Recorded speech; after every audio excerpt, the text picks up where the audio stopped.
Bueno, bienvenidos a la última clase de este curso de Inteligencia Artificial, Desafíos Éticos y Jurídicos.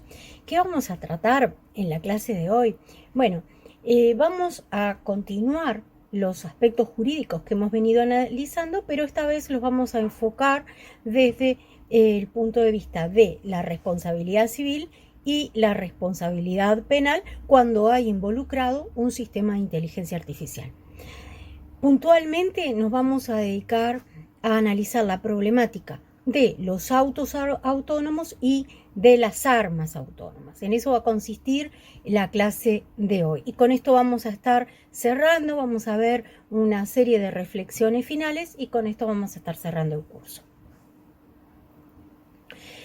Cuando hablamos de responsabilidad, vamos a hablar de dos grandes bloques. La responsabilidad civil por un lado y la responsabilidad penal por otro. Cuando hablamos de responsabilidad civil, vamos a hablar de responsabilidad contractual, cuando hay un contrato de por medio, y extracontractual.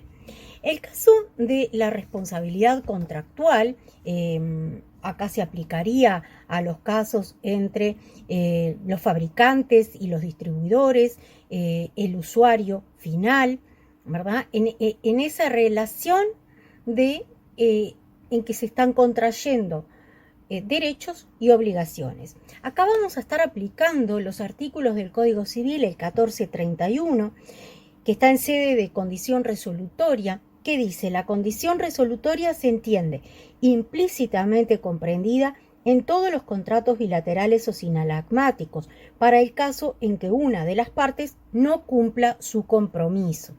Estoy leyendo los artículos porque tenemos alumnos en el curso que no son del área jurídica y para cualquiera de nosotros dentro del área jurídica hablar del 13 y 19, del 1431 no necesitan explicación, pero sí la estoy dando justamente para todos los compañeros que no tienen esta formación. El inciso segundo dice: en tal caso el contrato no se resuelve ipso iure como cuando se ha pactado la condición resolutoria. La parte a quien se ha faltado puede optar entre obligar a la otra parte a la ejecución de la convención cuando es posible o pedir la resolución con daños y perjuicios. Y en el caso de la responsabilidad extracontractual, que está regulada en los artículos 13, 19 y siguientes, supone acá la concurrencia de un conjunto de elementos que son el hecho ilícito, la causa de un daño concreto y un nexo causal entre el hecho ilícito y el daño y la culpa. El 13.19 dice: todo hecho ilícito del hombre que causa a otro un daño impone a aquel por cuyo dolo, culpa o negligencia ha sucedido la obligación de repararlo. En este capítulo, en la PPT dice 13, 19 y siguientes, vamos a ver que en los siguientes artículos se regula la responsabilidad extracontractual por hecho de las cosas, por ejemplo, cuando causan un daño las cosas de las que uno se sirve o está a su cuidado, los animales salvajes que uno puede tener bajo su cuidado, las cosas de un edificio en ruinas que pueden causar un daño, o la cosa que cae de un balcón. El 1330 dice: el daño causado por una cosa que cae o se arroja de la parte superior de un edificio.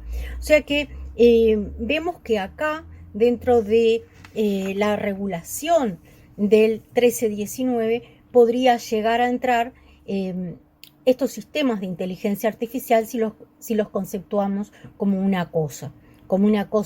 También todo el tema de la robótica podría estar regulado cuando no tenemos un contrato, ¿verdad?, que regule la relación entre partes. A su vez, la responsabilidad civil tiene distintas corrientes. Podemos hablar de responsabilidad civil subjetiva y objetiva. En la responsabilidad subjetiva vamos a tener en cuenta la conducta del sujeto, Dice, el presupuesto de responsabilidad radica en la existencia de una conducta contraria a un deber jurídico. El causante de un daño solo es responsable del mismo si ha realizado un acto ilícito. Mientras que en la responsabilidad objetiva, el causante del daño responde con independencia de que su conducta haya sido más o menos diligente. Se produce un daño y se responde en el caso de la responsabilidad objetiva. Vamos a ver que esto, que en este momento nos parece muy teórico, en realidad tiene mucha aplicación al tema que estamos tratando porque, por ejemplo, en el caso de los autos autónomos vamos a ver que la responsabilidad objetiva del fabricante es toda una tendencia. Respecto a la objetiva, dice, la acción de daños debe basarse en requisitos objetivos, la peligrosidad de la conducta dañosa y la injerencia intencionada en bienes jurídicos ajenos. Vamos a ver que a nivel de la Unión Europea, la resolución de la Unión Europea que prevé la creación de un reglamento establece un criterio que es el alto riesgo, que ahora después lo vamos a ver. Y va a aplicar una responsabilidad objetiva en caso de alto riesgo. La responsabilidad penal, bueno, se incurre en responsabilidad penal por dolo o culpa y es importante este detalle que en el caso de nuestro derecho solo responden las personas físicas, no responden las personas jurídicas. Cuando en la ley 18.600 se previó la firma electrónica avanzada de persona jurídica, que es una firma que yo instalo en el sistema y que por lo tanto va a responder la persona jurídica porque no hay una persona que la esté manipulando y esté decidiendo firmar, sino que es el sistema el que decide firmar. En esos casos, la responsabilidad penal va a ser de los representantes de la persona jurídica. Y lo establece la ley, la responsabilidad. También otro capítulo dentro de la responsabilidad es la responsabilidad del Estado, que vamos a ver, vamos a dedicarle unos minutos y vamos a ver que se centra en lo que es la falta de servicio. Otro gran capítulo es la defensa del consumidor frente a estos sistemas de inteligencia artificial. En este caso vamos a aplicar la Ley de Relaciones de Consumo, la 17.250, y tenemos que tener acá en cuenta la inteligencia artificial vista como producto y la inteligencia artificial vista como servicio, ¿no? Tenemos que tener los dos aspectos en cuenta. Y por otro lado, también dentro de este capítulo de defensa del consumidor tenemos que tener en cuenta la responsabilidad del fabricante y la responsabilidad del proveedor. Este artículo que está en internet, que es de Wilson Ríos. Wilson Ríos es un especialista en propiedad intelectual y en derecho informático. Se denomina la regulación legal de la robótica y de la inteligencia artificial. Y me pareció interesante extraer dos párrafos.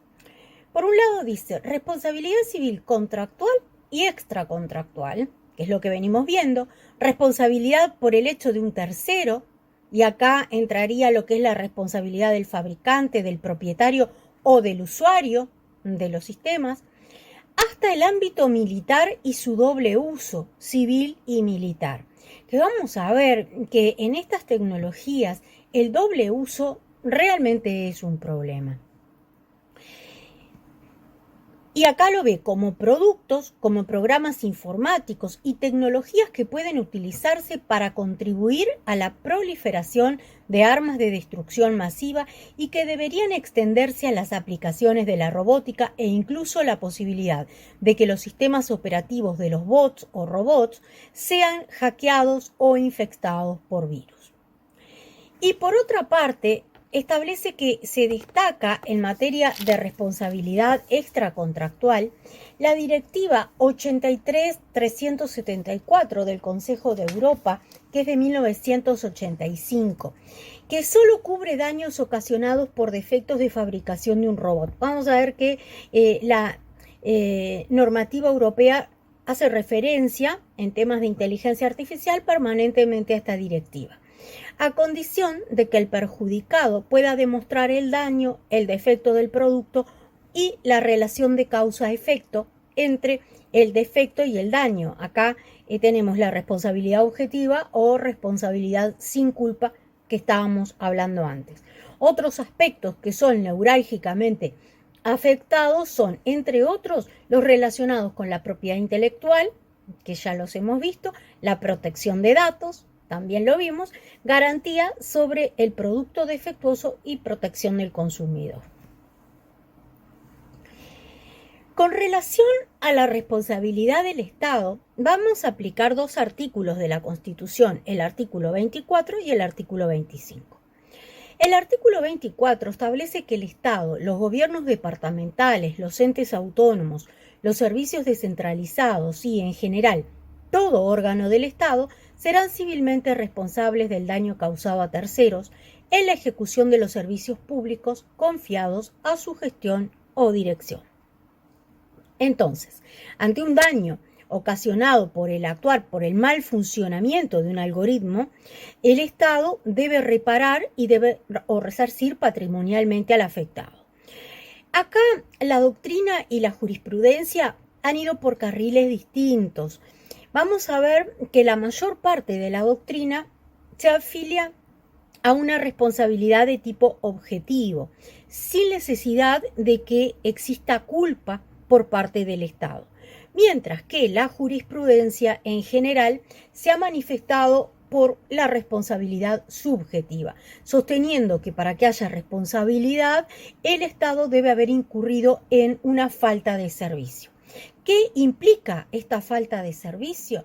Bueno, significa que el servicio no funcionó, que funcionó mal o funcionó en forma irregular o que funcionó tarde. En esos casos estaríamos frente a una falta de servicio. Y el artículo 25 de la Constitución establece que cuando el daño haya sido causado por sus funcionarios en el ejercicio de sus funciones o en ocasión de ese ejercicio, en caso de haber obrado con culpa grave o dolo, el órgano público correspondiente podrá repetir contra ellos lo que hubiere pagado en reparación. Acá tenemos daño causado por sus funcionarios. O sea que se nos va a plantear dentro de toda esa gama de sujetos que intervienen en un sistema de inteligencia artificial, bueno, en qué aspectos podemos estar involucrando concretamente al funcionario. Por ejemplo, se me ocurre cuando estamos educando un sistema de inteligencia artificial, hay responsabilidad en los datos con los cuales yo elijo educar a ese sistema, porque como ya hemos visto anteriormente, de eso va a depender la existencia o no de sesgos. Y si yo no selecciono bien esa información, bueno, puedo estar causando daño en virtud de un sesgo, por ejemplo.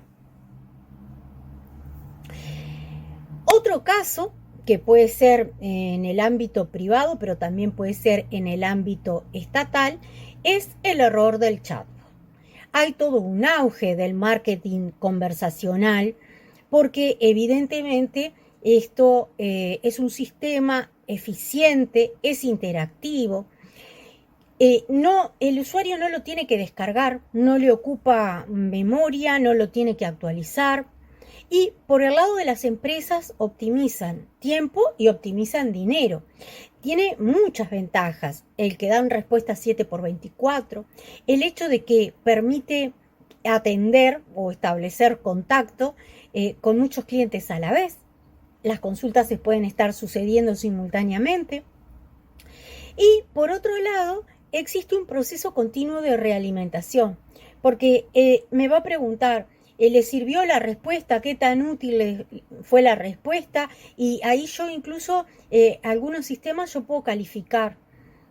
qué tan útil, y de esa forma va aprendiendo el sistema a cómo responder en forma más apropiada. Un problema serio que se plantea acá es cómo determino los daños que me puede causar un mal asesoramiento de un chatbot o la decisión equivocada. Los ejemplos que normalmente se ponen es si compro un dispositivo, como por ejemplo puede ser un televisor, que tiene determinadas características técnicas específicas, puede ser un computador, y me envía uno pero con características diferentes. O un caso que puede ser más grave y que también es difícil de probar el daño, si por ejemplo yo me inscribo, un alumno se inscribe en una universidad para un curso o se inscribe para un periodo de examen y el chatbot o no lo inscribe o lo inscribe para una materia que no es la que se seleccionó. O sea, pueden darse distintas situaciones y acá realmente es complejo establecer el daño.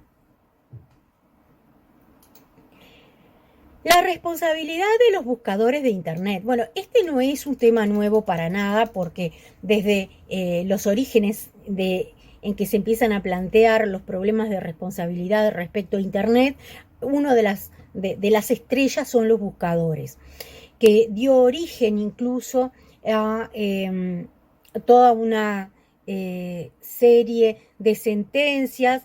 Todos los que son proveedores de contenido generaron sentencias contradictorias en la Unión Europea que finalmente se da una solución con la directiva 31/2000, que es la directiva de comercio electrónico, que vamos a estar haciendo referencia porque también es aplicable a estos casos. Y para tratar el tema de los buscadores, me voy a referir a dos sentencias de Argentina que creo que son interesantes porque analiza el tema de en qué caso el buscador debe responder y en qué caso no. Y aparte tienen disidencias parciales, nada más y nada menos que del profesor Lorenzetti, con lo cual es interesante analizarla. El primer caso es el de Rodríguez María Belén contra Google por daños y perjuicios. Solicita reparación de daños y perjuicios por uso comercial no autorizado de su imagen. La compensación la solicita por una lesión a sus derechos personalísimos por vincular datos personales y su imagen concretamente con sitios web de contenido sexual, erótico y pornográfico. La sentencia la pueden encontrar, si la buscan está disponible en la red, si la quieren leer porque realmente es muy interesante. Y además de los daños y perjuicios reclama el cese del uso ilegítimo de su imagen. La Corte Suprema de Justicia de la Nación Argentina entendió que se encontraban en juego la libertad de expresión e información por un lado y el derecho al honor y a la imagen por otro, como derechos fundamentales y en este caso contrapuestos. Por otro lado, entiende que no corresponde aplicar las normas de atribución de responsabilidad sobre la base de un factor objetivo. Y aplicó lo que en derecho comparado se denomina la doctrina del conocimiento efectivo por parte del buscador. Esto está regulado tanto en el derecho anglosajón como en el derecho europeo.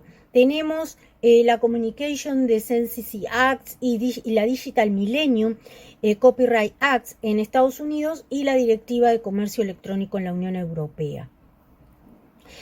Y acá se consideró si las pequeñas imágenes tienen función de, la Corte dice que las pequeñas imágenes que conducen a otro sitio en los buscadores tienen en realidad una función de mero enlace. Eso no siempre se ha considerado así. Yo recuerdo una sentencia europea de las viejas, de las de allá por el año 2000, que en el caso de unas fotografías que aparecía en el buscador en forma pequeñita, reducida, se lo consideró igual responsable por violar la propiedad intelectual. O sea, no se lo consideró como un derecho, porque en ese caso siempre se quiere asimilar al derecho de cita. Lo que establece el buscador o las primeras líneas que aparecen en el buscador, se dice, en realidad es una referencia, es un derecho es similar al derecho de cita que usamos en papel y que me está remitiendo al documento original, me está remitiendo en este caso al sitio donde se encuentra ese contenido. Y en esa sentencia se entendió que no, que la imagen de esas fotografías en pequeño en realidad era una reproducción, porque no era una parte de la obra, sino que era la obra en su totalidad reducida en tamaño. Y acá se está diciendo que se considera tiene una función de mero enlace. La disidencia parcial de Lorenzetti y Maquea, ellos dicen que la actividad de los buscadores no preveía una actividad dañosa porque no existió una notificación previa o un reclamo previo, o sea, no se le intimó al buscador a que desvinculara esa información o que borrara ese link. Esto también en algunos casos está muy vinculado al tan sonado derecho al olvido, que es el derecho al olvido es un tema puntualmente de protección de datos, que está vinculado a el segundo tema de la disidencia, que es que las imágenes en miniatura se remiten a la ley de protección de datos en cuanto a la necesidad de consentimiento. Yo no sé si acá es la imagen en miniatura concretamente o en realidad ese link o ese traer la información cuando yo hago una búsqueda, que es de lo que trata el derecho al olvido. El derecho al olvido no elimina la información en origen, sino lo que elimina es la referencia en el buscador, para que cuando yo pongo el nombre, el buscador no me lleve a esa información. Eso es importante tenerlo en cuenta. Y la otra sentencia argentina es la de Gimbutas Carolina, también con Google, también por daños y perjuicios. Y acá la Suprema Corte utiliza los mismos argumentos que en el caso Rodríguez Belén. Gimbutas alegó que es su condición de modelo publicitaria, pero también inició un habeas data solicitando la eliminación de los datos por no haber dado su consentimiento. Y posteriormente inició el juicio por daños y perjuicios, alegando la vinculación a sitios de dudosa reputación. Lo que nos planteamos acá es qué pasaría si se pudiera acreditar que el buscador cuenta con herramientas de inteligencia artificial que pueden determinar si puedo producir un daño o si en algún caso puedo disminuir la magnitud del daño. ¿Qué pasa si el buscador puede chequear si, bueno, estoy hablando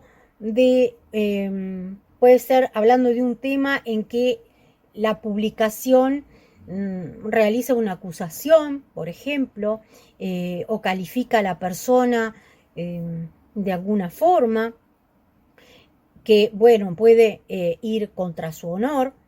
Y esto es un tema que se ha discutido muchísimo, sin lugar a dudas, va de la mano al análisis del tema libertad de expresión, y se han dado argumentos de distinto tipo, argumentos técnicos, argumentos económicos, la improcedencia del monitoreo, porque por un lado, imagínense si el buscador tuviera que analizar la información que está linkeando. No sería posible, como estos argumentos también los han sostenido los proveedores de contenido cuando los proveedores de hosting, cuando se pretenden responsabilizarlos por los contenidos.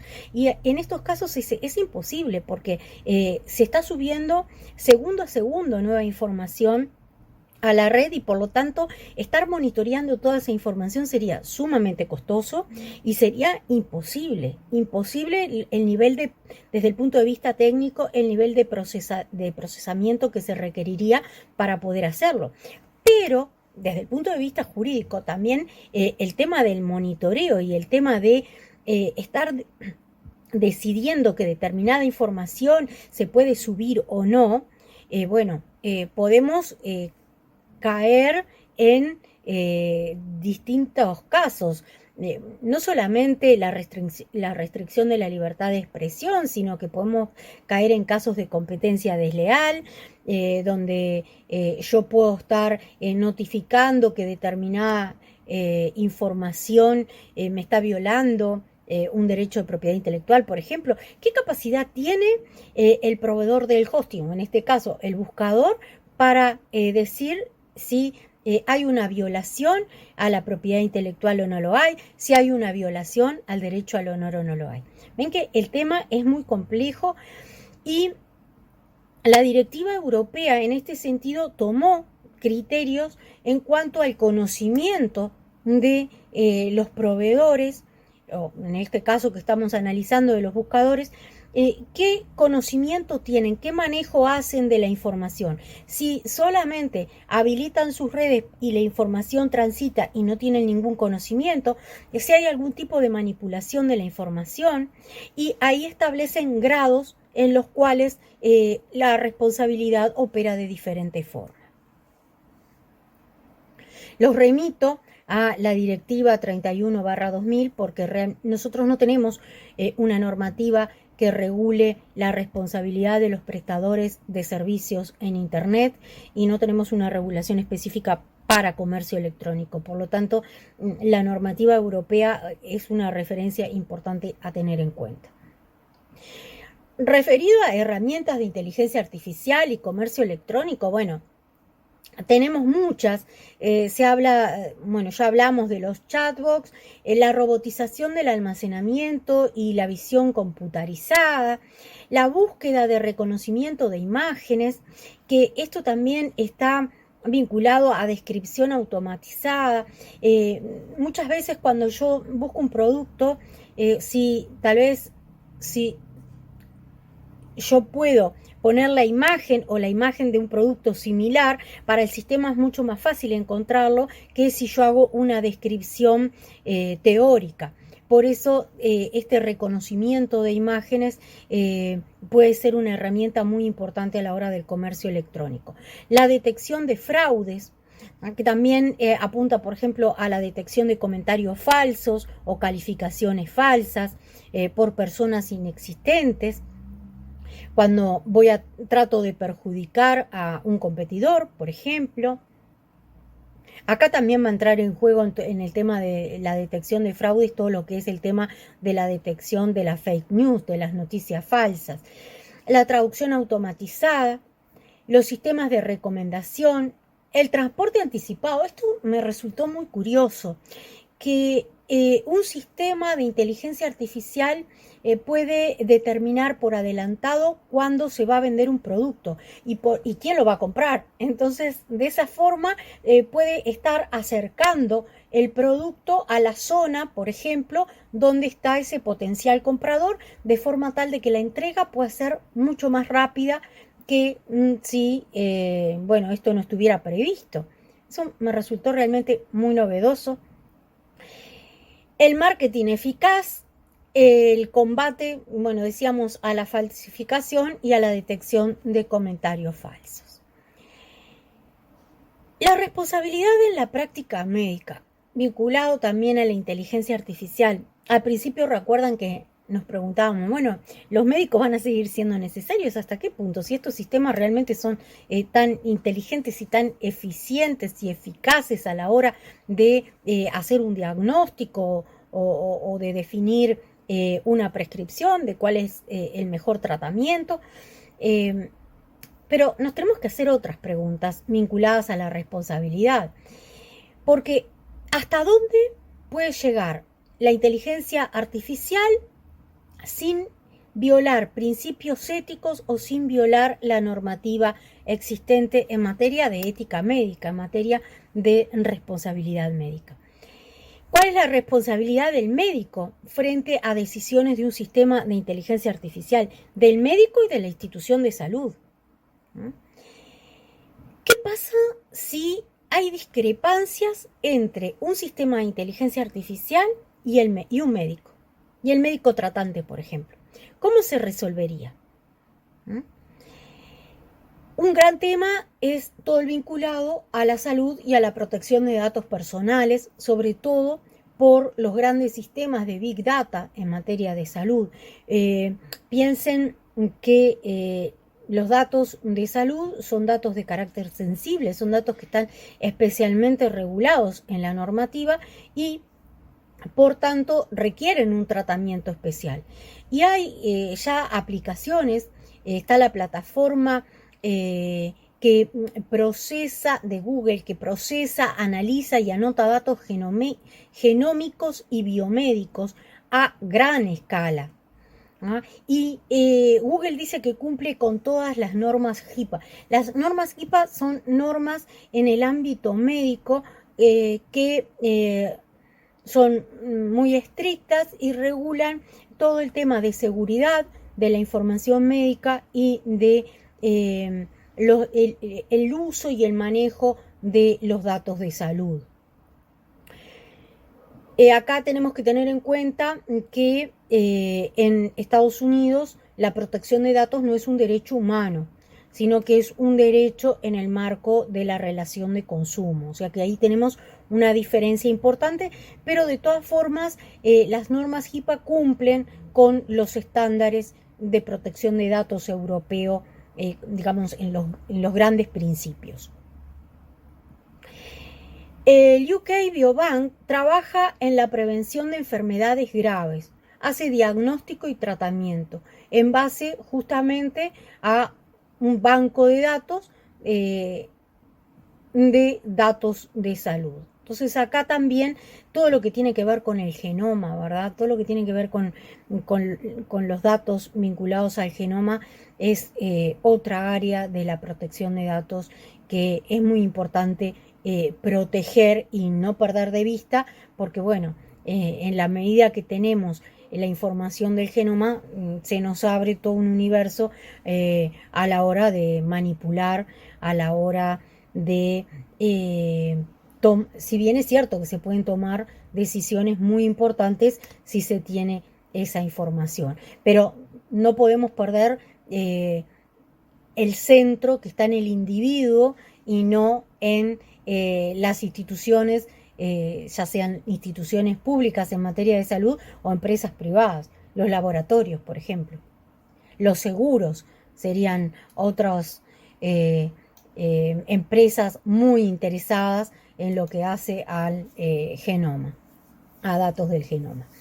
Otro caso de Argentina, el caso Costen con Mercado Libre. Bueno, acá la importancia del papel activo del intermediario como elemento constitutivo de su carácter de proveedor.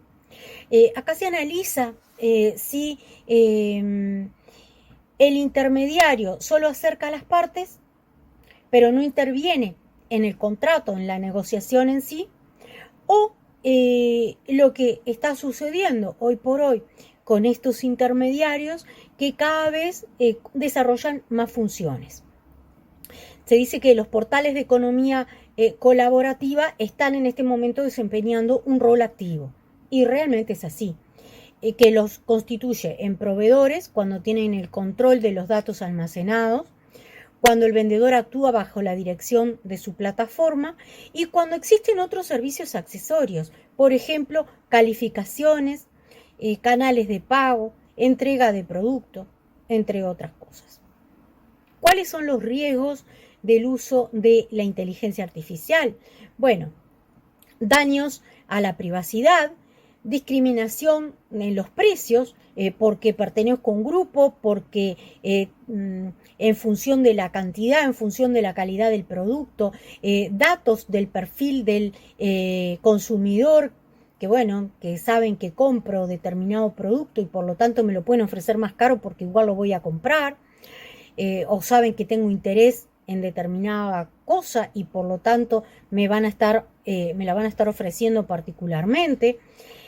La discriminación publicitaria, esto ya lo habíamos visto en un caso, en el caso de Facebook, que permite seleccionar a las personas, o permitía seleccionar a las personas en función de orientación sexual, en función de la raza. La manipulación puede ser por fraude, puede también implicar influencia colectiva, que vamos a ver puntualmente ahora este caso. ¿Cómo podemos influenciar? Bueno, en materia de redes sociales y vinculado a la imagen que tienen a la derecha, se pueden crear por sistemas de inteligencia artificial personas que no existen. Y a estas personas le podemos dar un rostro, le podemos dar una voz y podemos utilizar las redes para crear corrientes de opinión, para influenciar en determinado aspecto. Y esto, sin lugar a dudas, va a interferir con lo que es la libertad de expresión en el sentido de que yo no estoy recibiendo información veraz y a su vez me está condicionando decisiones que yo pueda tomar. Este es un tema complejo en materia de redes porque cada vez los sistemas se perfeccionan más. Hoy por hoy tenemos videos que podemos ver a una persona hablando, podemos que en realidad, que la persona puede ser real diciendo algo que no lo dijo, o puede ser una persona inexistente. O sea, la creación de un avatar, pero en realidad esa persona es inexistente. Entonces, tenemos que tener cuidado, tenemos que tener en cuenta estos aspectos y también tenemos que tener en cuenta todo lo relacionado con la ciberseguridad. Porque la inteligencia artificial la podemos utilizar como una herramienta, pero también puede ser un riesgo. En la imagen tienen lo que son granjas de celulares, porque evidentemente hoy por hoy determinados tipos de delitos informáticos, como puede ser el phishing, por ejemplo, no es una persona que lo está haciendo uno a uno, mandando los mensajes al celular o mandando mensajes por correo electrónico, sino que es un sistema de inteligencia artificial y se envía a través de estas granjas de celulares.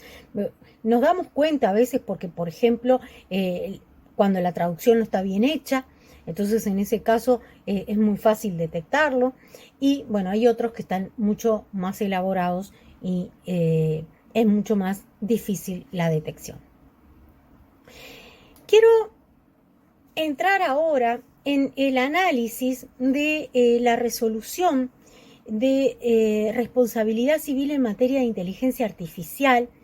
Esta resolución del Parlamento Europeo es del 20 de octubre del 2020, o sea que es reciente, y lo que tiene la resolución es una serie de recomendaciones destinadas a la Comisión sobre el régimen que debería aprobarse en materia de responsabilidad civil en materia de inteligencia artificial.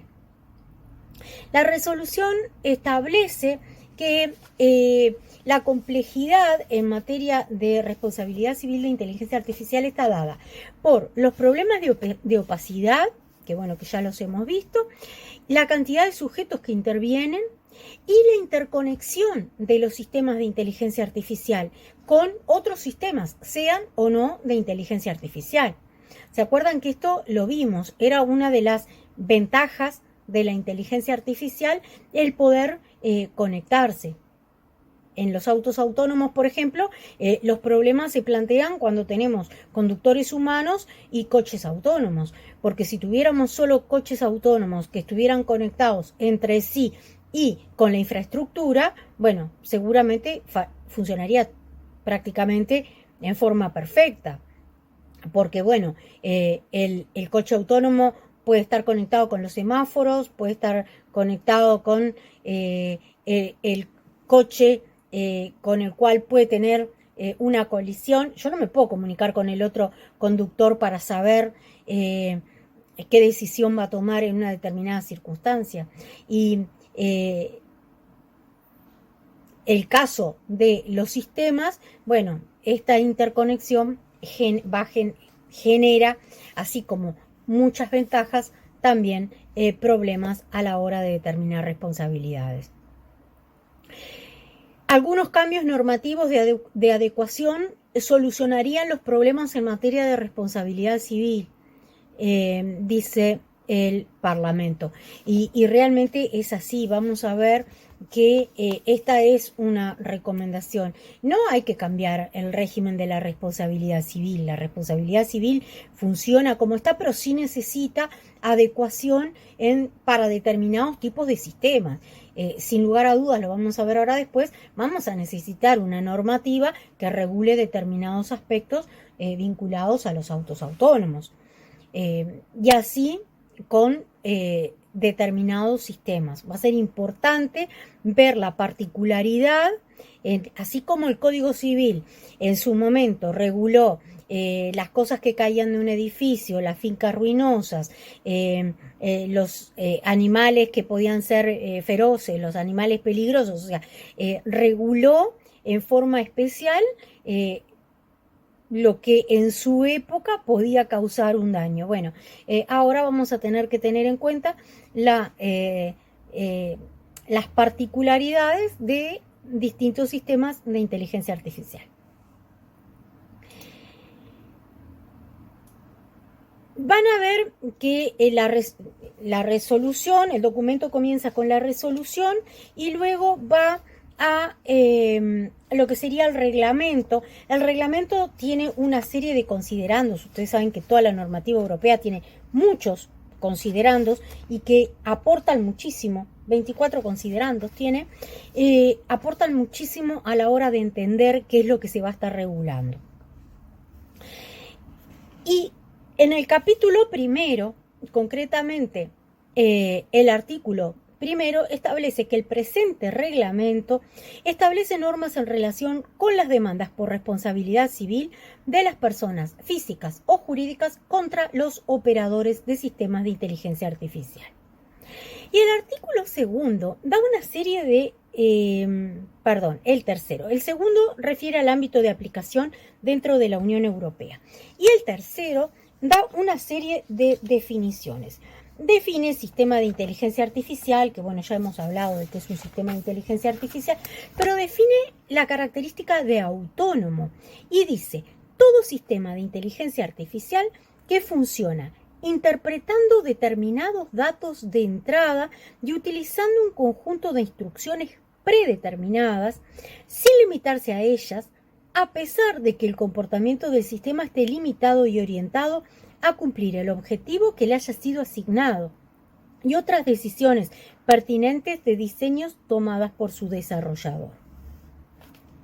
Define alto riesgo, que es importante, yo hoy hacía referencia a esto, y entiende que alto riesgo implica el potencial significativo en un sistema de inteligencia artificial que funciona de forma autónoma para causar daños o perjuicios a una o más personas de manera aleatoria y que excede lo que cabe esperar razonablemente.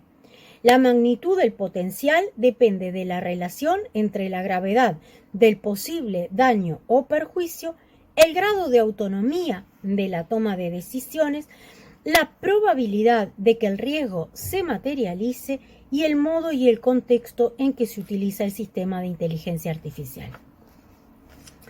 Define operador y va a definir tanto al operador inicial como al operador final y se remite a la Directiva 85/774 del Consejo de Europa, que era la directiva que ya hablamos de la responsabilidad por daños causados por productos defectuosos.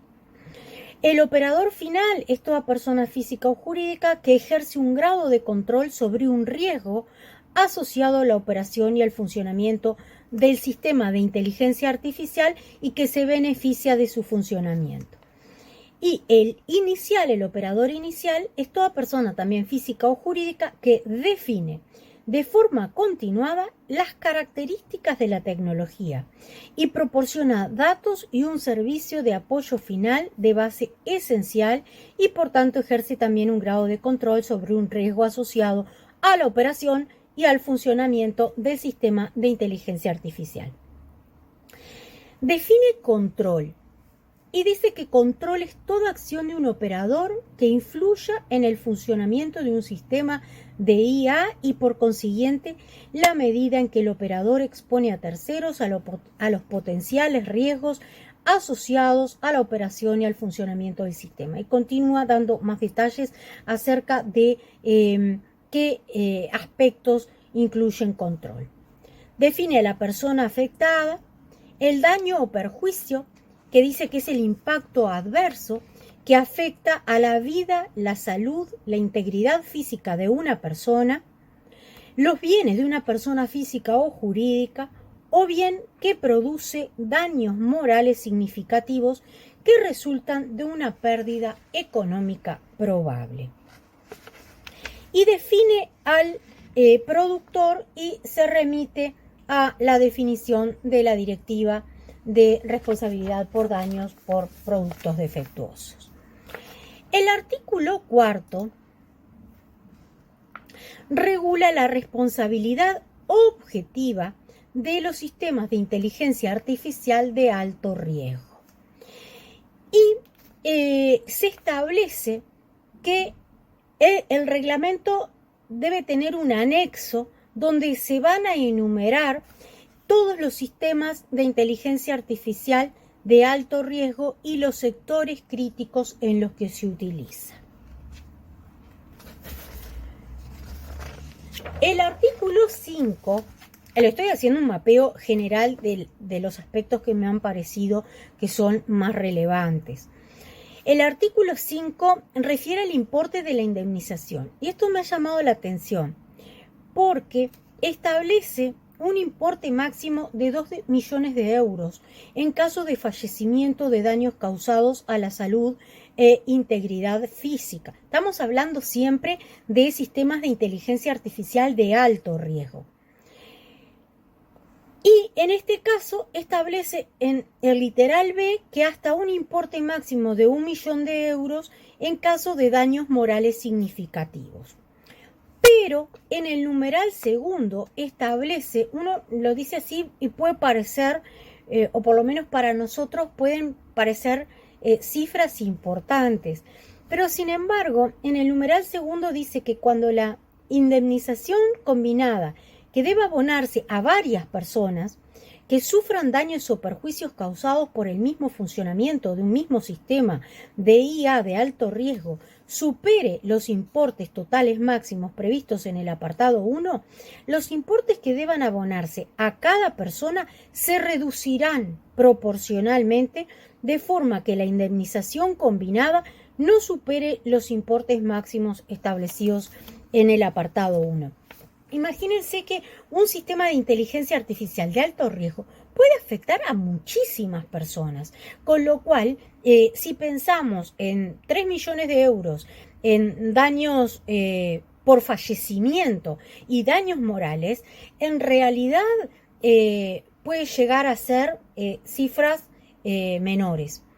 Yo comparo siempre con lo que son, y por eso me llamó mucho la atención, lo que son las sanciones que establece el Reglamento Europeo en materia de protección de datos, que establece porcentajes de facturación de las empresas y con lo cual las cifras son realmente disuasorias para que no se viole la normativa de protección de datos. Yo no sé, frente a el impacto que puede tener un sistema de inteligencia artificial de alto riesgo, lo que puede implicar en ganancias económicas si estos montos son o no representativos. Comparados con los montos que se manejan en sanciones en materia, que son sanciones, no son indemnizaciones, son sanciones en materia de protección de datos, la verdad que, bueno, no sé si son significativos. La verdad es que me planteo dudas. El artículo 6 establece el alcance de la indemnización. Y acá tiene unos aspectos interesantes. Establece cómo se va a hacer el cálculo, que se van a tomar en cuenta los costes del tratamiento médico antes de la muerte de la persona, el perjuicio económico que puede haber sufrido antes del fallecimiento, si tuvo un problema en que tuvo que cesar en su actividad o que si tuvo una reducción en la capacidad para generar ingresos, en los aumentos de otras necesidades que puede haber generado antes de fallecer. Y también establece que si la persona mantenía una relación con un tercero, con la cual tenía una obligación jurídica de asistir a ese tercero, bueno, el operador responsable debe indemnizar al tercero. Y también, más interesante todavía, que establece que el operador también indemnizará al tercero si en el momento del incidente que provocó la muerte, el tercero había sido concebido, pero todavía no había nacido. Esto me pareció realmente interesante.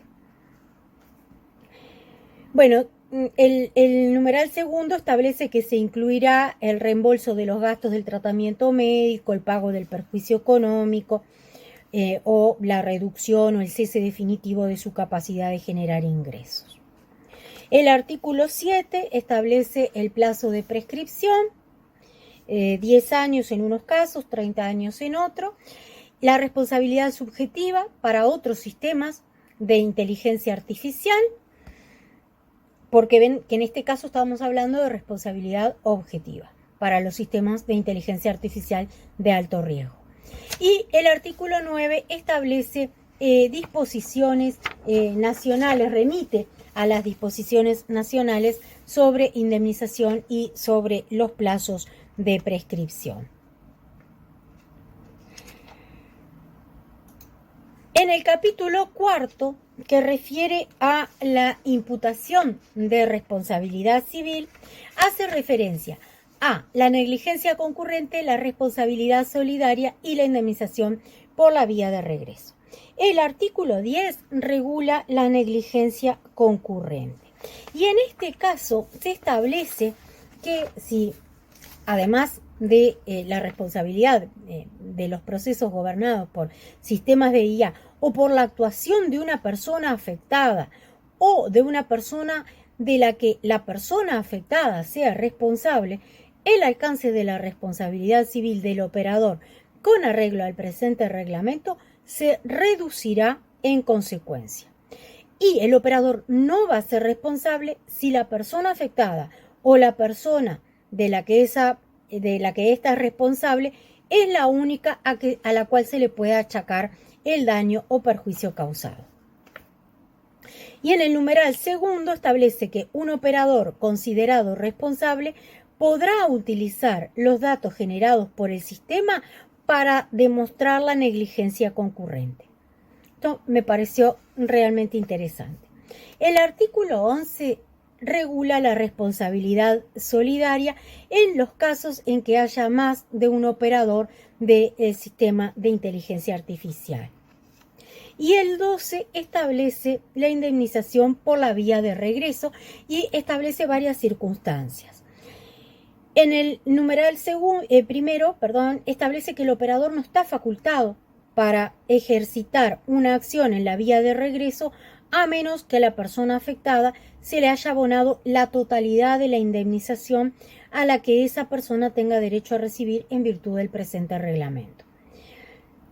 El operador que sea considerado responsable solidario con otros operadores y si uno de ellos pagó la totalidad, bueno, podrá ir contra los otros operadores para recuperar la parte que le correspondía a los otros.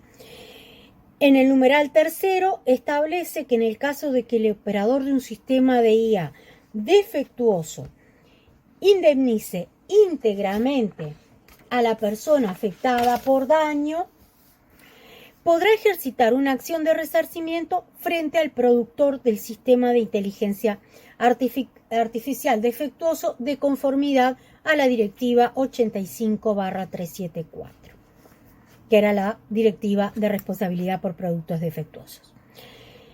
Y el numeral cuarto establece que en caso de que el asegurador del operador indemnice a la persona afectada, dice que el asegurador del operador se subrogará en el crédito que la persona afectada tenga frente a otra persona por responsabilidad civil.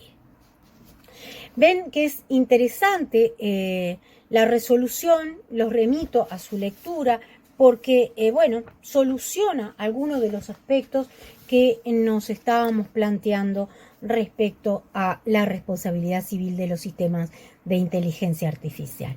Y como ven, juega con los dos tipos de responsabilidad, tanto la responsabilidad objetiva como la subjetiva. Vamos a pasar ahora a uno de los temas que ha causado mayor prensa, que es el tema de los autos autónomos. En este caso, tenemos que hacer referencia a aspectos éticos que tratamos en las primeras clases y también aspectos legales.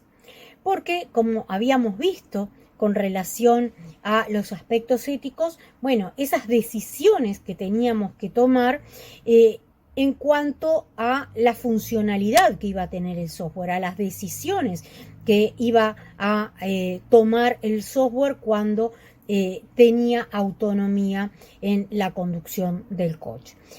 Y los aspectos legales, acá el cuestionamiento va a estar dado en torno a la atribución de responsabilidades en casos de accidentes. ¿Se acuerdan que desde el punto de vista ético, para que hagan memoria, el MIT tenía la encuesta en los cuales a modo de un juego íbamos decidiendo a quién matábamos, si al bebé, si al anciano, si a la señora embarazada.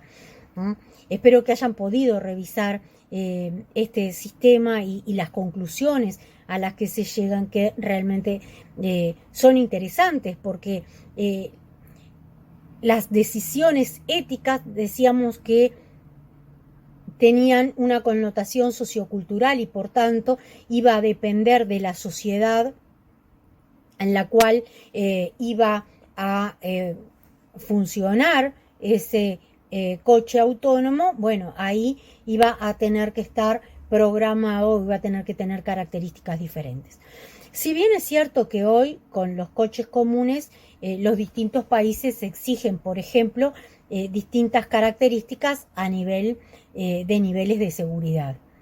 Algunos países son mucho más exigentes que otros en cuanto a la seguridad del vehículo. Acá vamos a tener que tener en cuenta también este tipo de connotaciones. El coche autónomo en realidad es una vertiente, se dice, industrial más de lo que es la Internet de las cosas. ¿Qué es la Internet de las cosas? La IoT. Es cuando los objetos son capaces de comunicar información e interactuar entre sí con el entorno. Y para eso no se necesita la intervención humana. Acá podemos tener cosas que están en nuestro entorno o también cosas que nosotros nos ponemos, los wearables, que en realidad son dispositivos que están emitiendo información, transmitiendo información que puede ser acerca del funcionamiento de nuestro cuerpo, nuestra presión arterial, los latidos, la temperatura, un sinfín de valores que pueden estar transmitiendo y siendo almacenados, ¿verdad?, en la nube del proveedor. Los automóviles en general hoy disponen de sistemas de alertas de colisión con frenado automático, con sistemas automatizados de aviso de accidentes, con sistemas de estacionamiento automático. O sea, hay un sinfín, ¿verdad? Ya hoy cualquier coche trae una computadora a bordo que tiene un montón de parámetros y un montón de información. Esto se analiza en el curso de protección de datos, es uno de los temas que ahora lo vamos a ver también, está vinculado, si bien ahora lo vamos a enfocar puntualmente por el coche autónomo, vamos a ver que hay un montón de información que hace a el propietario de ese vehículo y al uso que se hace de ese vehículo. Coches autónomos en el mercado, bueno, los Teslas, los modelos S y X, el Mercedes clase E. Yo acá a la izquierda tienen un Tesla y a la derecha tienen el de Google, que realmente es una monada porque es muy particular. La verdad que no sé si todos tienen idea de los diferentes modelos y de las tendencias en coches autónomos, pero bueno, ha habido toda una evolución en materia de la autonomía en la conducción de los autos. En 1939 la General Motors ya pensaba en un sistema de autopistas automatizadas. En el año 1957 hay una publicidad en Estados Unidos que ya se imaginó la existencia de un coche sin conductor. Y en 1977 aparece la serie El Auto Fantástico, donde el protagonista era Kit, que se conducía solo. En 1994, el proyecto Prometheus se trata de una furgoneta semiautomática que condujo en un tráfico real en una autopista cercana a París. En el 2003, el Toyota Prius es el primer automóvil híbrido comercial que tiene un sistema de estacionamiento inteligente. Yo me anoto para los sistemas de estacionamiento inteligente, se imaginarán. En el 2005, Volkswagen, la Universidad de Stanford y Stanley desarrollaron un prototipo que venció en una carrera de coches sin conductor, en la DARPA Grand Challenge. Y en 2010 Google lanzó su proyecto de coche autónomo, que es esa monada que les muestro ahí abajo. Y esto es impresionante. Este es el proyecto Titan de Apple, que estaría pronto para el 2024. Bueno, ahí tienen una imagen, creo, no sé si más adelante, en la imagen anterior, cuando aparece el coche desde adentro, también van a ver que tiene la manzanita de Apple. Incidentes con coches autónomos. Bueno, hasta el 2016 Google ha comunicado 16 incidentes en los cuales la causa fue el error humano en el vehículo contrario.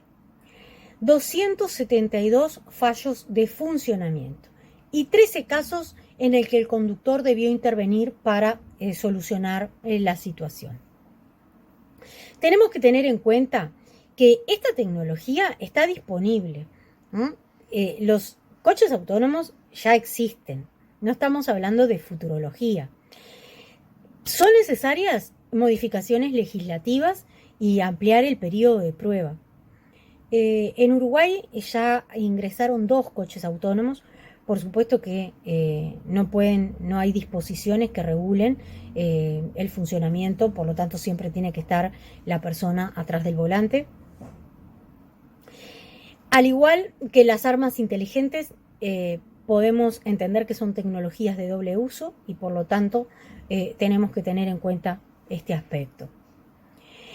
Cuando hablamos de autonomía, cuando hablamos de coches autónomos y nos planteamos todo el tema de su regulación, estamos hablando de un nivel 5, de cuando tienen autonomía total. Ven que existen distintos grados de autonomía de un vehículo y por lo tanto cuando nos planteamos las reformas legislativas, nos planteamos para cuando el coche se maneja solo, no solo estaciona o tiene determinadas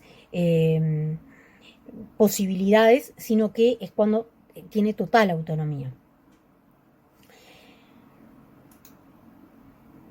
El tema seguros de los coches autónomos. Es interesante el tema seguros.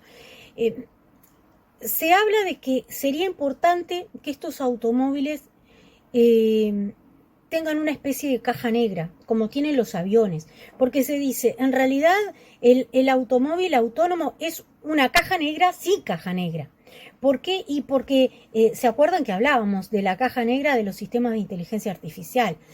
Y para eso vamos a ver que una de las propuestas es, bueno, instalémosle una caja negra para saber, en caso de accidente, quién iba conduciendo, si iba en modalidad autónoma o si iba conduciendo el humano, si el humano intentó desconectar el sistema autónomo o no, o bueno, qué fue lo que sucedió. En España, en materia de protección de datos personales, esta norma está derogada. La disposición adicional 6 de la derogada Ley Orgánica 15 del año 1999 modificó el artículo 24.3 del párrafo 2 de la Ley 30 del 95, que era de ordenación y supervisión de seguros privados. Y acá podemos decir que había una colisión porque se autorizaba el uso o el manejo de determinada información en relativa a datos personales en materia de seguros. Hoy rige el reglamento europeo, si bien España aprobó la ley orgánica 3 del 2018, también rige, no era necesario que los países aprobaran leyes en materia de protección de datos porque el reglamento, a diferencia de las directivas, ustedes saben que las directivas en la Unión Europea son disposiciones generales que luego los países tienen que incorporar a su derecho interno y lo incorporan a su leal saber entender. En cambio, el reglamento es una norma supranacional que rige en toda la Unión Europea. Así que, aunque España haya aprobado una ley orgánica de protección de datos, también le rige el reglamento europeo. Con respecto a los autos autónomos, tenemos que tener en cuenta que, como les decía, tienen conexión con la infraestructura y se pueden conectar con los semáforos, se pueden conectar con las cámaras de la vía pública. Y esto es un elemento a tener en cuenta. Ya existe una póliza en materia de seguros de Adrián Flux.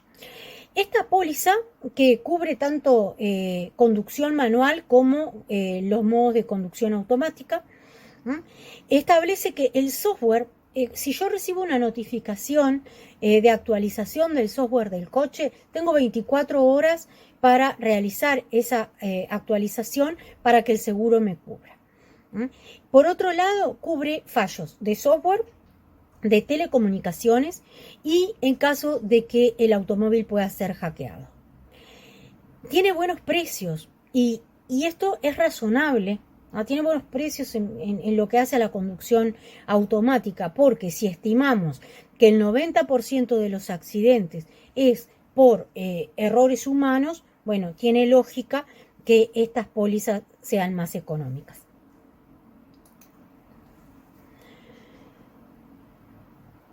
Conducción autónoma y derecho. ¿Qué normativa tenemos? Bueno, en 2016 se modificó la Convención de Naciones Unidas sobre Circulación Vial, que era del año 1968, y permitió que las tecnologías traspasen funciones de conducción del vehículo. Y la condición que establece es que puedan ser desconectadas por el conductor. Vamos a ver que esto, en este momento, esa es una constante. Que esté el conductor, que el conductor tenga libreta de conducir vigente y que el auto permita esa desconexión.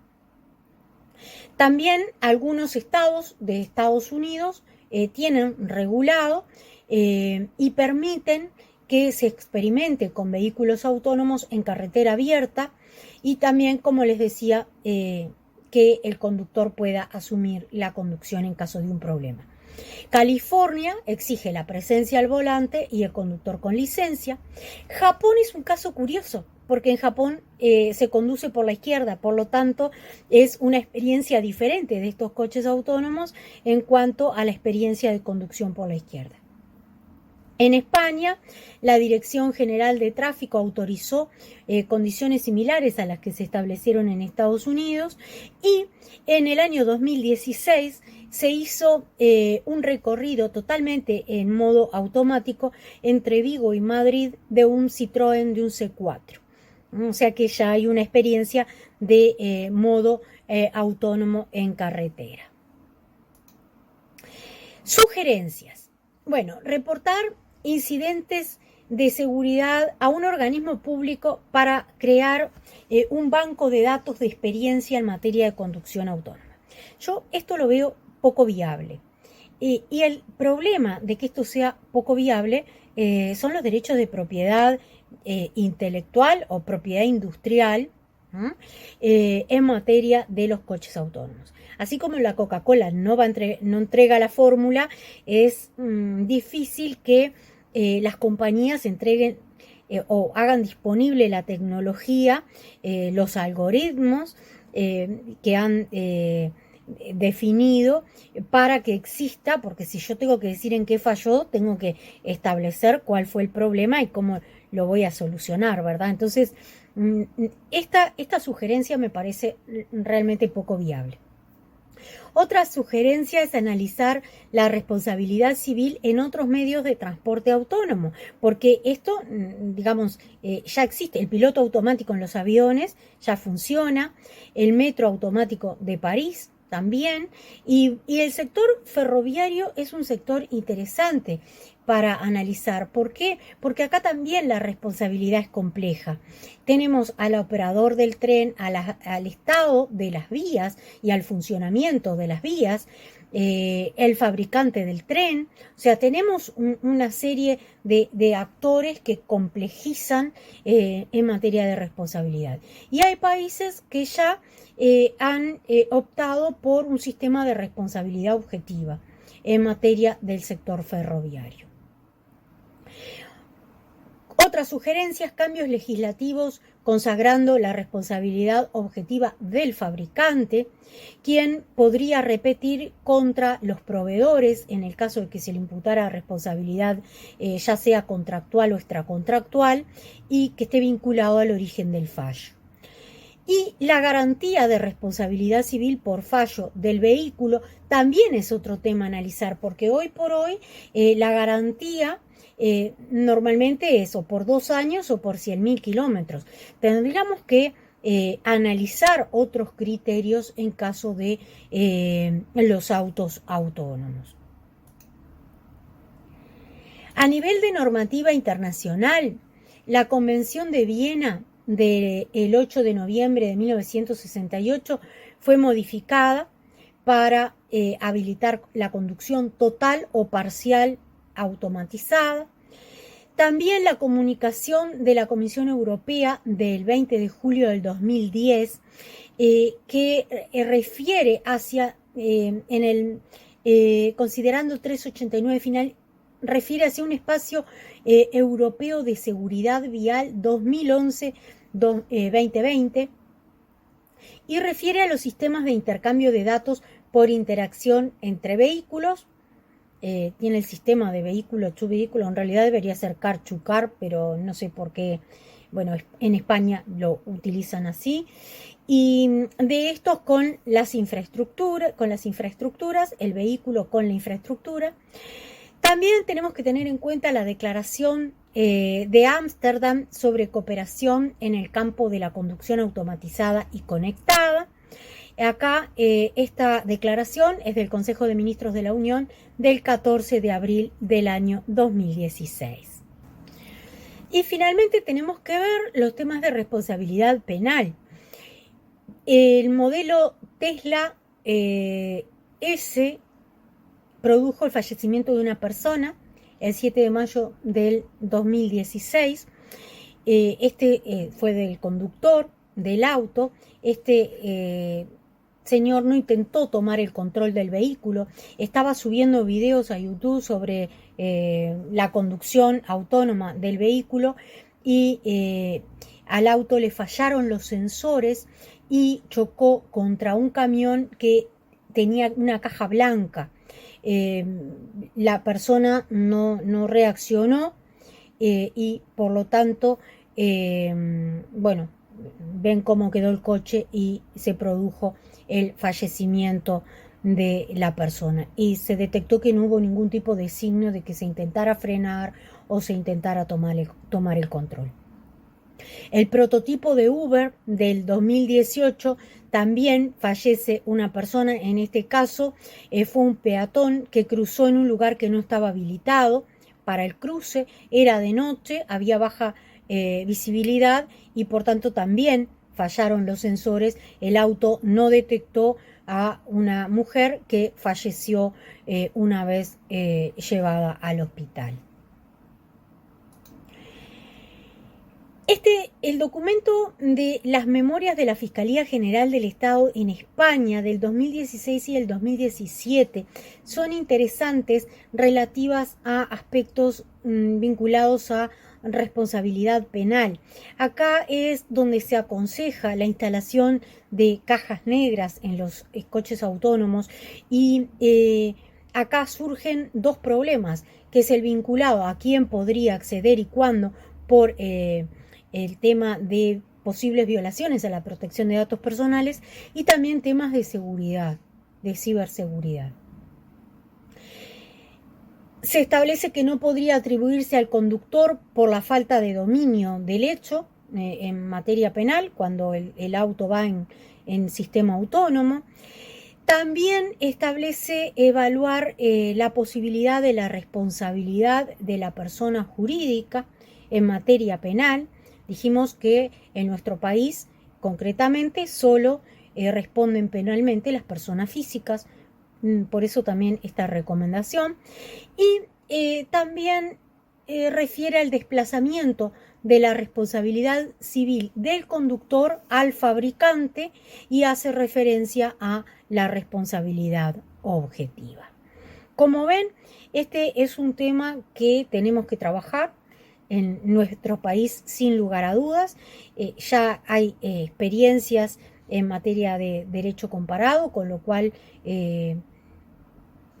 es viable comenzar a dar la discusión porque, como decíamos, la tecnología ya está y por lo tanto es importante comenzar a pensar en modificaciones desde el punto de vista jurídico. Y el último tema que tenemos para tratar es el de las armas autónomas.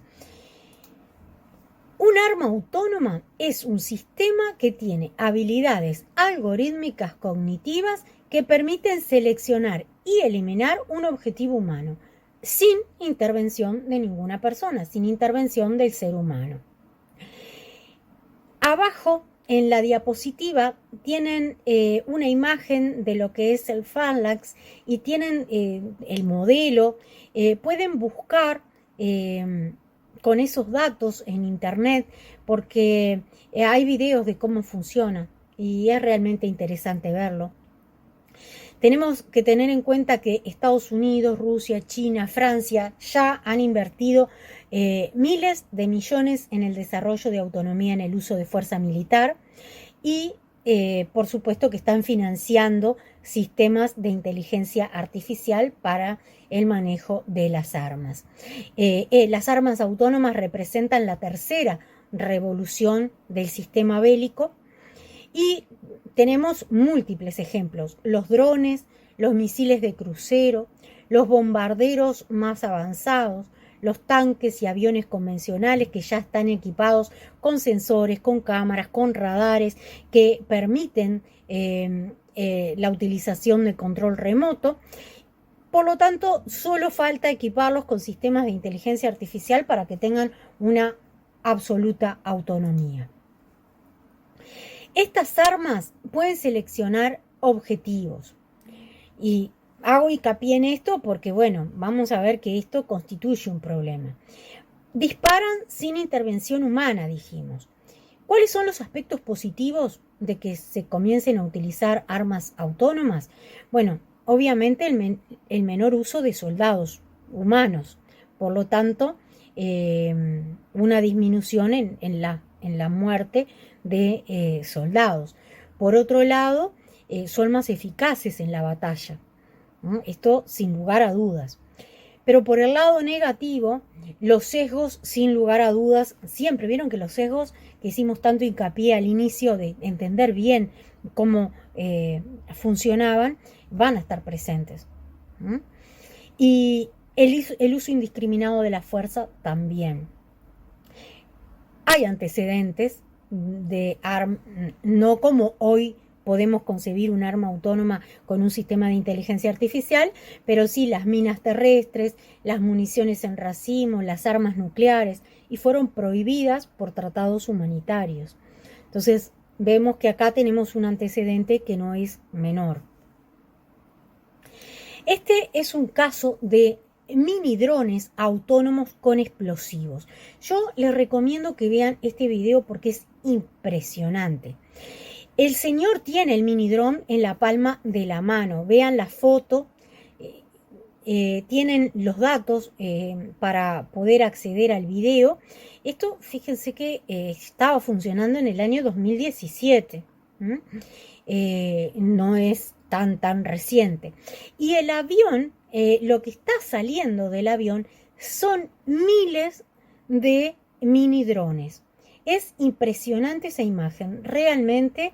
Y bueno, cómo yo puedo dirigirlo, van a ver en el video hacia la frente, por ejemplo, de una persona y provocar la explosión. Con lo cual, los ataques son 100% efectivos y son sumamente, bueno, obviamente dirigidos y con total autonomía, con los problemas que ya vimos que puede llegar a ocasionar. Tenemos que tener en cuenta el trabajo que viene haciendo la CCW. En 2013 se realizó el primer debate y participaron 44 estados. Acá se produce la noticia del lanzamiento del Stop Killer Robot. Hay todo un movimiento en contra.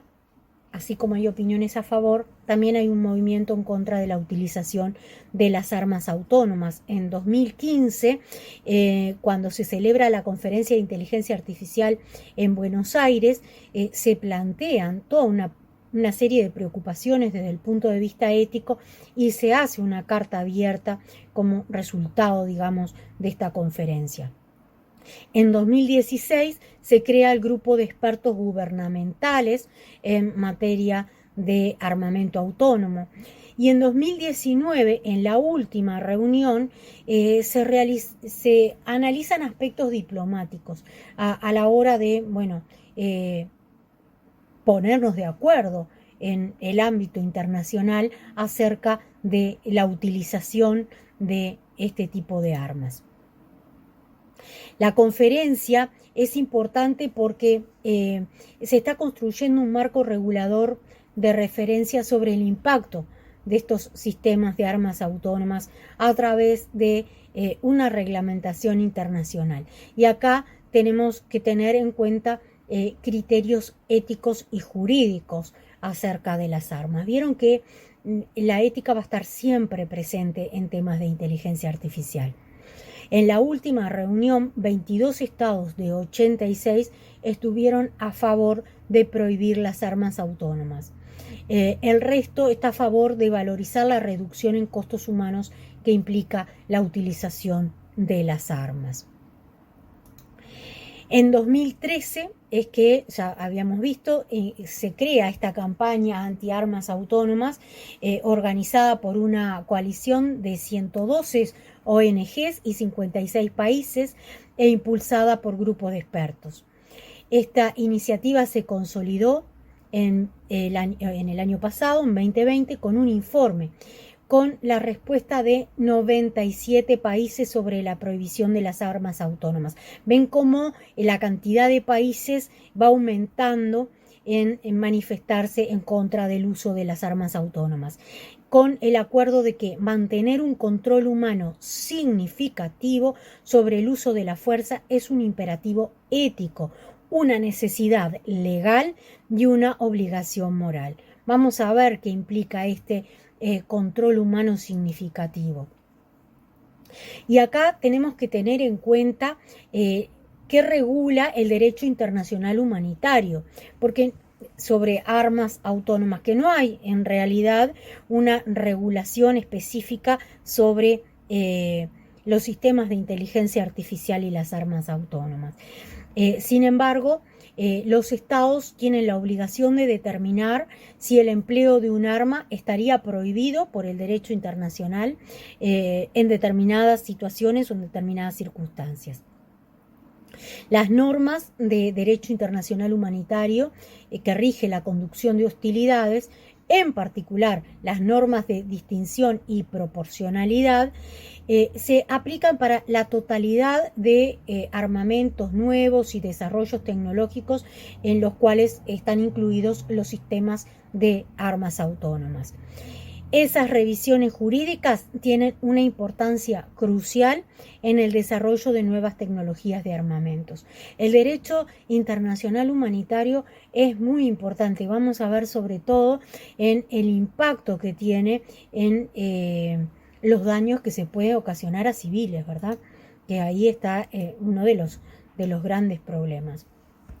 La comunidad internacional tiene la posibilidad de aprobar un protocolo adicional a la CCW, convocar a una conferencia de expertos, promulgar una ley sobre robótica vinculado a estos aspectos. Se dice que debería tener en cuenta los aspectos éticos y también tener en cuenta las leyes de Asimov. Ya hablamos de las leyes de Asimov y la importancia que tenía y incluso no solo las 3 leyes, sino que hoy se hablaba de una cuarta. Repasen si no se acuerdan. Y la importancia de mantener el libre albedrío humano en las decisiones del uso de la fuerza. Aspectos jurídicos que tenemos que tener en cuenta. Bueno, el artículo 36 del protocolo adicional de la Convención de Ginebra, que obliga a los estados partes implicados en el desarrollo o adquisición de nuevos medios o métodos de guerra a determinar si estos están permitidos por el derecho internacional. Y el artículo 6 de la Convención Internacional de Derechos Civiles y Políticos establece que todo ser humano tiene derecho a un derecho intrínseco a la vida, que este derecho está protegido por la ley y que nadie será arbitrariamente privado de su vida. Y vinculado a los aspectos éticos, volvemos otra vez a las teorías éticas que vimos al principio, porque a favor del uso, bueno, están relacionados con la ética consecuencialista, porque acá obviamente el foco va a estar en los mejores resultados para proteger a los usuarios. Mientras que en contra de la utilización de armas autónomas está la corriente de ética deontológica, donde yo voy a tener en cuenta el valor moral como parámetro de juicio de ya sean acciones individuales o acciones colectivas. El control humano, que ven que todas las normas hacen referencia a un control humano significativo. El Comité Internacional de la Cruz Roja entiende que las consideraciones éticas para mantener el libre albedrío, el control humano tienen que ser significativo, eficaz y apropiado. El control humano significativo podemos decir que implica, de acuerdo a las distintas fases de utilización, de desarrollo, activación y operación, serían las 3 fases en materia de inteligencia artificial. La fase de desarrollo, bueno, implica toda la etapa de desarrollo y de experimentación respecto al sistema. En la fase de activación, la decisión del desarrollador de activar ese sistema, de ponerlo en funcionamiento efectivo. Y en la fase de operación es el momento en que se selecciona y ataca el objetivo, o sea, lo que sería la etapa de producción, por decirlo así. Entonces, en esas 3 etapas tendría que haber un humano tomando las decisiones. Con respecto a la responsabilidad, bueno, también acá se plantean distintas posiciones, que es responsable el productor del sistema o el programador, que es responsable el propietario del sistema o que es responsable el comandante, por decirlo así, el principal en la cadena de mando. O sea, el que ordena la ejecución de seleccionar el objetivo y disparar. La pregunta que nos hacemos es si normalmente los daños son por error humano ¿No sería conveniente que solo decidieran los sistemas? Esta pregunta es permanente, ¿vieron? Yo creo que la pregunta no es menor, ¿no? Porque si pensamos que el sistema es una herramienta, no podemos dejar librada la decisión a la herramienta. La decisión siempre tiene que ser humana. ¿Qué sucede si un sistema de inteligencia artificial de uso militar daña a civiles? Bueno, acá entra a jugar como les decía, el derecho internacional humanitario y obviamente todo el sistema de responsabilidad, ¿verdad? ¿Qué cosas tengo que considerar para crear un arma autónoma?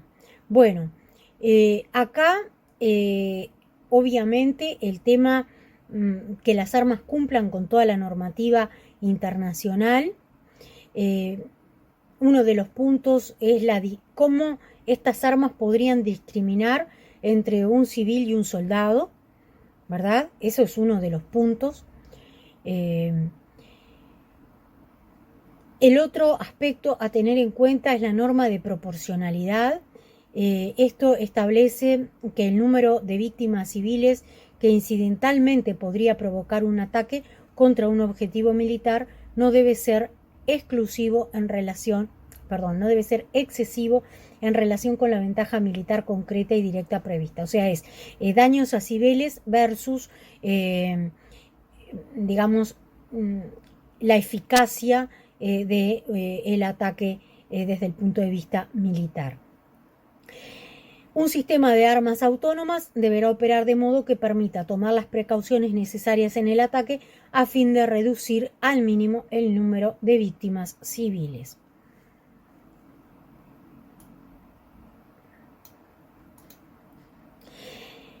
Como reflexiones finales, aspectos que destacamos durante el curso y que es importante que tengamos en cuenta, el principal creo que es que los sistemas de inteligencia artificial tienen que ser una herramienta y que el ser humano tiene que estar siempre en el centro, ¿no? Eso creo que es una dimensión que no podemos perder de vista. Que es fundamental respetar los marcos internacionales y regionales en materia de derechos humanos. Acá tenemos la Declaración Universal de Derechos Humanos de Naciones Unidas del 48, los pactos de derechos civiles y políticos del 66, los derechos económicos, sociales y culturales, también del 66, la Convención Interamericana de Derechos Humanos del 69, todos ellos han sido ratificados por nuestro país. Y también tener en cuenta que también fue ratificada por nuestro país en 2017 la Declaración Universal sobre Bioética y Derechos Humanos, que es del 2005, y la Convención Interamericana contra toda forma de discriminación e intolerancia, que fue ratificada por la Ley 19.584. Estas son todas normas que tenemos que tener en cuenta a la hora de desarrollar un sistema de inteligencia artificial. Con respecto al derecho nacional, ya hemos hablado de la Ley 18.331 de protección de datos personales, de la Ley 18.381 cuando estamos dentro del ámbito estatal, que es la Ley de Acceso a la Información Pública, la Ley 18.651 sobre protección integral de personas con discapacidad y la Ley 17.817 que es del año 2004, sobre lucha contra el racismo, la xenofobia y la discriminación. Y tenemos en este tema una serie de documentos que son denominados documentos soft law, que consisten en recomendaciones, guías, en estrategias nacionales, que ha sido el camino que ha tomado Uruguay, empezar por esta serie de documentos, como ha sido la Declaración de Principios en materia de inteligencia artificial y la estrategia uruguaya en materia de inteligencia artificial, que los vimos en las primeras clases. Bueno, acá con todo este marco es que podemos realizar un análisis en cuanto a la problemática que se nos pueda plantear en torno a este tema. Y para terminar el curso, bueno, quiero terminar con una frase de Homo Deus, de Harari, que dice: Homo Deus conservará algunos rasgos humanos esenciales, pero también gozará de capacidades físicas y mentales mejoradas que le permitirán seguir siendo autónomo, incluso frente a los algoritmos no conscientes más sofisticados. Puesto que la inteligencia se está escindiendo de la conciencia y se está desarrollando a una velocidad de vértigo, los humanos deben mejorar activamente su mente si quieren seguir en la partida. Me gusta pensar, a diferencia de quienes opinan que la robótica va a superar al hombre y por tanto va a tomar el control, me gusta pensar que toda la inteligencia artificial es una herramienta que está a disposición nuestra y que por lo tanto podemos, como dice Harari, ¿no?, subir una categoría a nivel evolutivo en cuanto a las potencialidades que el ser humano puede llegar a desarrollar. Quiero agradecerles la confianza en esta novedad de curso, porque bueno, este tipo de cursos a nivel jurídico son las primeras experiencias que estamos teniendo en el mercado, así que les agradezco la confianza.